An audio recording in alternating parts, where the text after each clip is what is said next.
ગઈકાલે થોરાળા પોસ્ટે વિસ્તારમાં એક મૃતદેહ મળી આવ્યો હતો, જેના ફેસ ઉપર ઇજાઓના નિશાન હતા અને પ્રથમ દ્રષ્ટિએ હત્યા જેવો બનાવ લાગતું હતું. એટલે થોરાળા પોલીસ સ્ટેશનમાં બીએનએસની કલમ 103(1) મુજબ હત્યાનો ગુનો દાખલ કરી તપાસ હાથ ધરવામાં આવેલ હતી.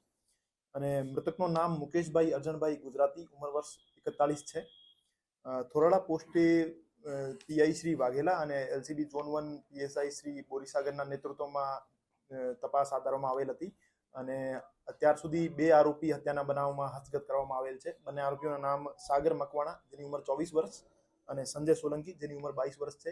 બેને હસ્તગત કરવામાં આવેલ છે.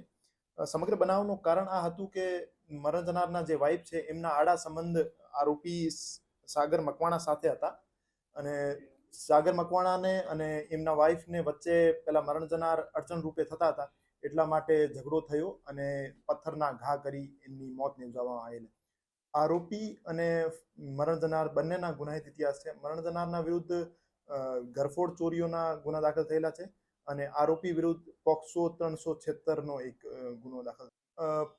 અગાઉ એ જ દિવસે 4 વાગ્યાની આજુબાજુ આદિડેમ ચોકડી ઉપર બંનેના વચ્ચે ઝઘડો થયો હતો. એમની પત્ની, એમનો સાળો અને બંને આરોપી અને મરણ જનાર ભેગા હતા. પછી એમની પત્ની ત્યાંથી જતી રહી હતી, તો જે મરણ જનાર અને આરોપી બંને રિક્ષામાં પત્નીને ગોતતા હતા અને મીનવાઇલ એમનો વચ્ચે ઝઘડો થયો અને આરોપીએ મરણ જનારના ફેસ ઉપર પથ્થરના ઘા કરી. આરોપીને અત્યારે હસ્તગત કરવામાં આવ્યો છે ગોંડલ ચોકડીથી. પછી અત્યારે અટક કરવાની કાર્યવાહી ચાલુ છે.